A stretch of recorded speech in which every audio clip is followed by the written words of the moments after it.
pada kesempatan kali ini kita akan membahas materi tentang strategi pembelajaran kognitif. Apa itu belajar? Nah, kata pembelajaran berasal dari kata belajar yang berarti proses yang dilakukan individu untuk memperoleh kecakapan, keterampilan, dan sikap. Belajar dimulai dari masa kecil sampai akhir hayat seseorang. Nah, selanjutnya kita masuk ke dalam pengertian strategi dan kognitif. Nah, untuk strategi berasal dari bahasa Yunani yaitu strategos, yang artinya suatu usaha untuk mencapai suatu kemenangan dalam peperangan, karena memang pada awalnya kata strategi hanya digunakan dalam lingkungan militer. Namun, seiring berjalannya waktu, istilah strategi kemudian digunakan dalam berbagai bidang yang memiliki esensi yang relatif sama, termasuk diadopsi ke dalam konteks belajar yang disebut dengan istilah strategi belajar. Nah, untuk pengertian kognitif adalah sebuah istilah yang digunakan psikolog untuk menjelaskan semua aktivitas mental yang berhubungan dengan persepsi, pikiran, ingatan, dan pengolahan informasi yang memungkinkan seseorang untuk memperoleh pengetahuan, memecahkan masalah, dan merencanakan masa depan, atau semua proses psikologis yang berkaitan dengan bagaimana individu mempelajari, memperhatikan, mengamati, membayangkan, memperkirakan, dan memikirkan lingkungannya. Nah, selanjutnya kita harus mengetahui sebelum melangkah terlebih dahulu ke dalam materi terlebih dahulu, kita harus mengetahui apa itu strategi pembelajaran kognitif. Kita harus memahami bagaimana itu strategi pembelajaran kognitif. Nah, strategi pembelajaran kognitif adalah proses berpikir induktif. Ketika mempelajari sesuatu, seseorang membuat suatu generalisasi dari fakta, konsep, dan prinsip yang tidak berkaitan dengan ilmu yang dimilikinya, melainkan menggunakan kemampuan berpikir internalnya sehingga dapat diterapkan dalam berbagai bidang ilmu yang dimilikinya. Dengan kata lain, strategi kognitif merupakan kapabilitas, ingat, kapabilitas yang mengatur cara bagaimana siswa mengolah belajarnya. Nah, latar belakang berkembangnya strategi pembelajaran kognitif. Strategi kognitif berkembang berdasarkan paradigma konstruktivistik. Nah, ini dikembangkan luas oleh Jean Piaget. Ia dikenal sebagai seorang psikolog, namun pada akhirnya lebih tertarik pada filsafat konstruktivisme dalam proses belajar. Nah, prinsip belajar konstruktivisme yaitu guru tidak begitu saja memberikan pengetahuan kepada siswa, tetapi siswalah yang harus aktif membangun pengetahuan dalam pikiran mereka. Nah, paradigma konstruktivisme oleh Jean Piaget inilah yang melandasi timbulnya strategi kognitif yang disebut teori metakognisi. Nah, metakognisi merupakan keterampilan yang dimiliki siswa dalam mengatur proses berpikirnya. Nah, faktor-faktor pendukung perkembangan kognitif individu. Faktor yang pertama, kedewasaan atau maturasi.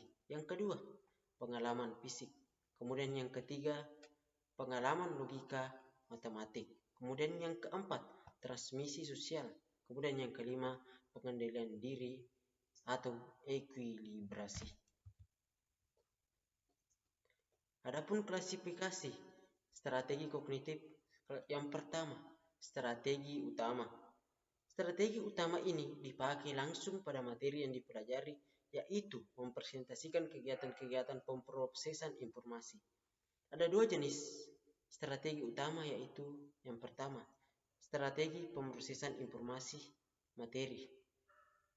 Yang pertama, strategi mengulang. Strategi mengulang sederhana, strategi mengulang kompleks. Kemudian ada strategi organisasi. Dalam strategi organisasi terdapat strategi outlining, spatial, mnemonik. Kemudian terdapat juga strategi elaborasi.